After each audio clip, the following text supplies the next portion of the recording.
लेखक पंडित श्री राम शर्मा आचार्य जी की वाणी। गुरु गीता से मिलता है ज्ञान का परम प्रकाश।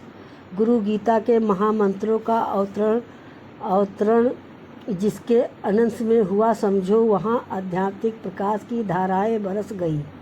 उसे सद्गुरु कृपा व ईश्वर कृपा का वरदान मिल गया, जिसके अंतःकरण आध्यात्मिक भावों को उदय होता है।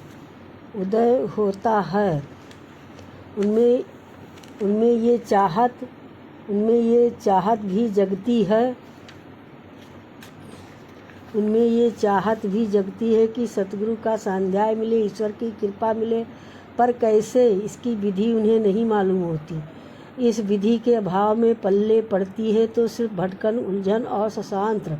परंतु जो गुरु गीता के आध्यात्मिक प्रभावों की समझ रखते हैं, वो बड़ी ही आसानी से इससे उबर जाते हैं। गुरु गीता की कृपा जिन्हें प्राप्त है, उन्हें भटकन, उलझन ने कंटक नहीं चुभते। इसके अनुष्ठान से उनकी सभी आध्यात्मिक उलझनें दूर होती हैं। पवित्रता, प्रकाश एवं का महस स्रोत उनके अंतःकरण में स्वयंमेव फूट पड़ते हैं। गुरु गीता के पिछले कर में इसी महत्व को बताया गया है।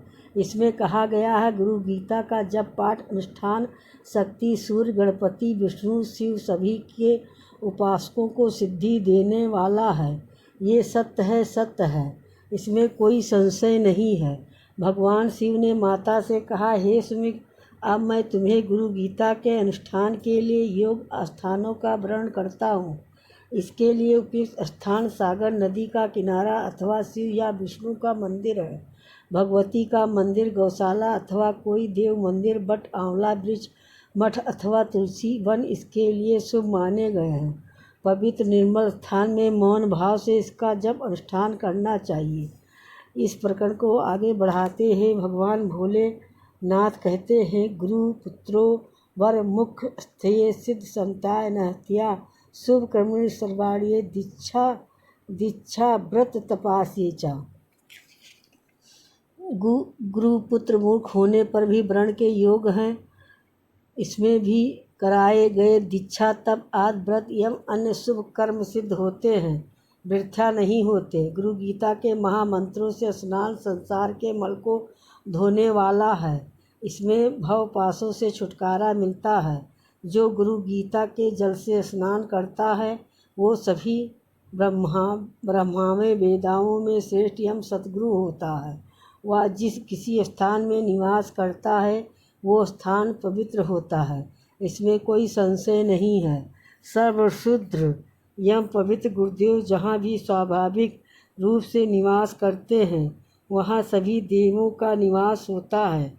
गुरु गीता का जप करने वाला पवित्र ज्ञानी पुरुष बैठा हुआ, सोया हुआ, जाता हुआ, खड़ा हुआ, बोलता हुआ, असकी पीठ पर आरूढ़, हाथी पर आरूढ़, सुस्त अथवा जागृत सर्वदा विशुद्ध होता है। किसी भी अवस्था में उसका दर्शन करने से पूर्व जन्म नहीं होता। भगवान शिव की इस अमृत वाणी में गुरु गीता के अनुष्ठान का महत्व है। गुरु गीता का जप पाठ साधक को सच्चा शिष्य और सच्चे शिष्य को गुरु पद पर आरूढ़ करता है। ऐसे साधक हमेशा ही गुरु की कृपा, ईश्वर कृपा के सानिध्य में रहता है।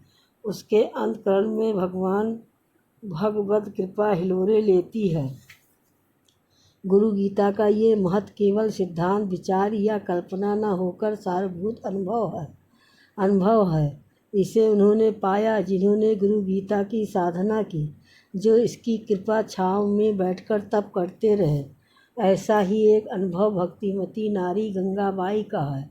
गंगाबाई भगवान के परम भक्त लाखा जी की बेटी थी। भक्त लाखा जी विशेष पढ़े तो नहीं थे, परंतु गुरु गीता उन्हें कंठस्थ थी। भगवान में उनका अगाध विश्वास था।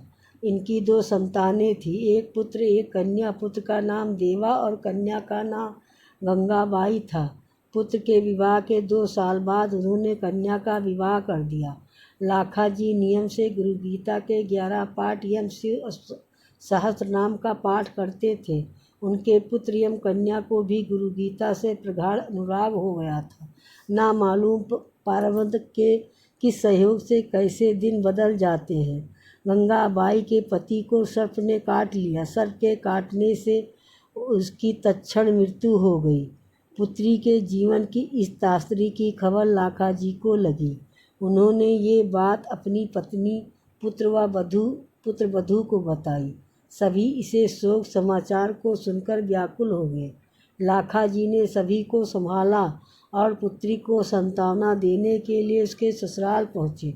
ससुराल पहुँचने पर उन्हें भारी अचरज हुआ। बात भी अचरज की थी। उन्होंने देखा कि उनकी भक्तिमती पुत्री बड़े शांत एवं स्थिर भाव से अपने सास ससुर को प्रबोध दे रही है। उसकी इन बातों से सास ससुर शांत चित्त हो रहे थे। गंगाबाई की ये स्थिति देखकर लाखाजी ने पूछा, बेटी तेरी ऐसी स्थिति देखकर मैं चकित हूँ। मैं तो यहाँ तरह तरह के विचार करके आया था कि तुझे धीरज बंधाऊँगा, परंतु तेरे ज्ञान ने तो मुझे चकित कर दिया। तुझे ये ज्ञान आया कहाँ से? गंगाबाई ने कहा, पिताजी ये सब आपकी दी हुई सीख का फल है। आपके सानिध्य में मैंने गुरु गीता कंठ कर ली थी। बचपन से ही गुरु गीता का पाठ, इसके विधिवत अनुष्ठान मेरा नियम बन गया था। इस साधना को मैंने कभी भी नहीं छोड़ा। इसी का प्रभाव है कि आपके माता की मृत्यु के 3 दिन पहले भगवान ने मुझे स्वप्न में दर्शन देकर कहा, बेटी तेरी पति की आयु पूरी हो चुकी है। ये मेरा भक्त है। तेरा साथ उसका पूर्व जन्म का संयोग शेष था, इसी से उसने जन्म लिया था। अब इसे 3 दिन बाद सांप डसेगा। उस समय तू उसे गुरु गीता सुनाती रहना। ऐसा करने से इसका कल्याण होगा। मैं तुझे वरदान देता हूँ कि तुझे शोक नहीं होगा। तुझे सच्चा वैराग और ज्ञान प्राप्त होगा। पिताजी इतना कहकर भगवान भोलेनाथ अंतर ध्यान हो गए।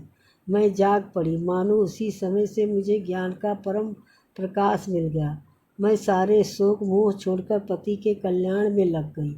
मैंने व्रत धारण किया और रातों जागकर पति को गुरु गीता एवं स्वयं सहस्त्र नाम सुनाती रही। तीसरे दिन जब पति देव सूर्य को अर्घ्य दे रहे थे, उसी समय अचानक एक कालसर्प ने आकर उनके पैरों को डस लिया। देखते देखते उनके प्राण पखेरु उड़ गए। मैंने देखा कर्पूर गौर भगवान सदाशिव उनके सम्मुख विद्यमान हैं।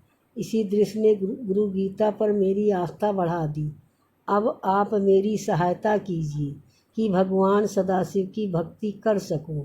पुत्री के इस अनुभव से सुनकर पिताजी को रोमांच हो आया।